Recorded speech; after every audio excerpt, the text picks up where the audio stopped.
माजी महसूल मंत्री सीएलपी लीडर बाला साहब थोरात को उन्होंने जाके कहा कि मुझे पार्टी में वापस आना है। उसकी तस्दीक मुझे नाना पटोले साहब ने खुद बोले बात को। कांग्रेस इतनी ख़राब पार्टी थी, अब कैसे अच्छी हो गई कि ये वापस आने के लिए पर तोड़ रहे। मालेगांव शहर के वो मेरी माँ बहनें, वो नौजवान बुज़ुर्ग हजरात, शहर के उलमाए किराम, तमाम पत्रकार, मैं इनका शुक्रिया अदा करता हूँ कि इतनी कड़ी धूप के अंदर मालेगांव शहर के अंदर 67.40% वोट किया। मुझे ऐसा लगता था कि हो सकता था 80% तक के 75 तक 80% वोट जाएंगी। बहरहाल खैर ये इलेक्शन के अंदर सबसे ज़्यादा वोट पड़ी और नतीजा अच्छा ही आएगा। ये इलेक्शन के अंदर किसी ने क्या किया किसी ने नहीं किया आज बोलने की हमको ज़रूरत नहीं है, मगर शहर की आवाम ने, शहर के उलमाए किराम ने सबसे बड़ा रोल अदा किया।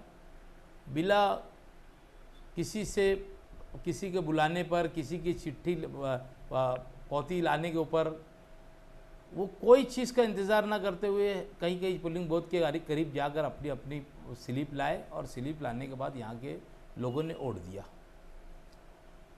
कहीं कहीं तो रिक्शा का भी इंतज़ाम नहीं था, लोगों ने अपने खर्चों से रिक्शा का भी भाड़ा दिया और पोलिंग बूथ के ऊपर जाके वोट दिया।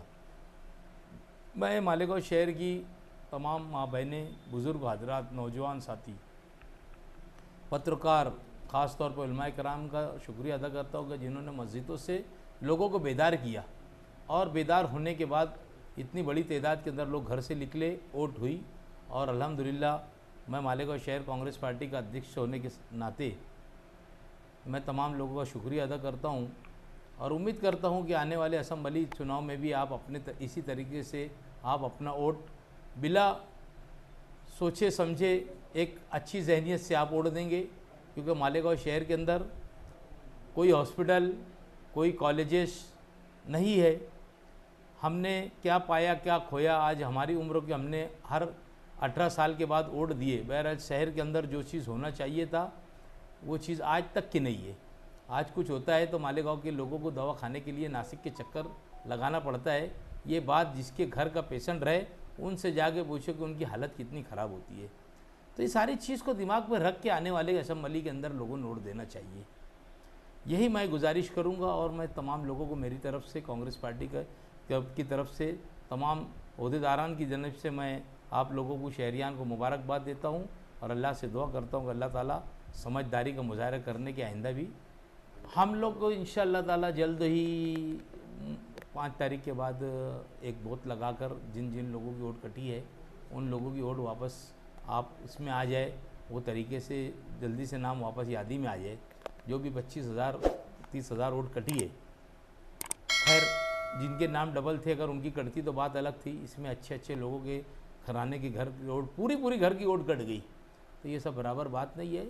इसने जो कटवाया है ये इसके लिए उसको भी हिसाब देना रहेगा असम्बली के अंदर। ये जिनकी वोट कटी है ये भी उनसे हिसाब लेंगे जिन्होंने वोट कटवाया है।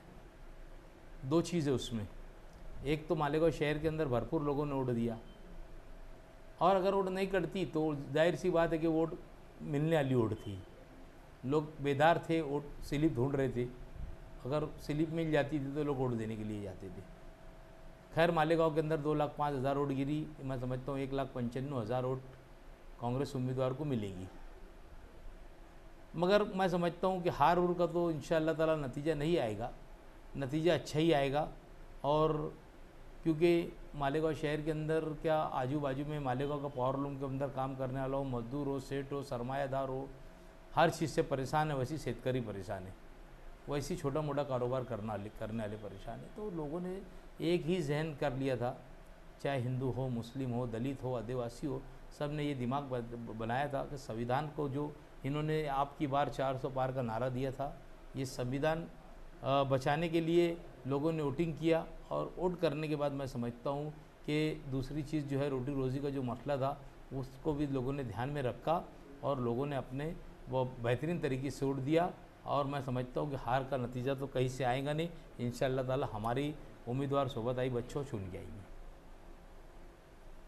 शेख आसिफ साहब का हर जुमले में ऐसा रहता, सब करते वो और बोलते कि या हुसैन हम न थे तो मगर दूर थे। ये उनके लिए मैं कहूँगा, क्योंकि जब राष्ट्रवादी के अंदर मैं जा रहा था तो मुझे ना जाने के लिए क्या क्या उन्हें हरकबे इस्तेमाल किए, क्या क्या हथकंडे इस्तेमाल किए उन्होंने, वो मुझे मालूम है। वो आखिरी तक मुझे बोलते थे नहीं नहीं मैं नहीं जा रहा। बहरहाल वो माजी महसूल मंत्री CLP लीडर बाला साहब थोरात को उन्होंने जाके कहा कि मुझे पार्टी में वापस आना है। उसकी तस्दीक मुझे नाना पटोले साहब ने खुद बोले बात को।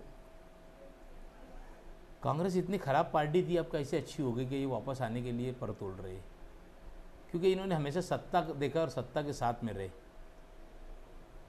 इन्होंने असम्बली का इलेक्शन कोई अदर पार्टी से लड़के देख लेना चाहिए, इनका क्या है शहर की आवाम इनको बता देने वाली है। 30,000 वोट अगर शेख आसिफ साहब ने क्रॉस कर दिए तो मुझे असम्बली के आगे मिल लेना कि एजाज बेग साहब आपने क्या बोले थे। इनका कुछ नहीं बचा है शहर के अंदर। जो शेख रशीद साहब थे उनकी बात अलग थी, वो ज़मीनी लीडर थे और वो लीडर के साथ लीडर भी थे, दोनों चीज़ थी। वो गरीबी को मसीहा थे, वो लोगों के अंदर मिल झोल करते थे। ये तो कोई गरीब के बाजू में बैठना पसंद नहीं करते, तो गरीब कहाँ से वोट देंगे इनको। इनका कुछ नहीं है। इन्होंने कोई कारपोरेशन कोई वार्ड देख कर लड़ लेना चाहिए। मेरी तो उनको यही सलाह है कि आप कोई वार्ड का इलेक्शन लड़ लीजिए, यही आपके लिए है। और कांग्रेस में आना जाना ये तो वरिष्ठ लोग देखेंगे, आना है कांग्रेस में, लेना है या नहीं लेना है।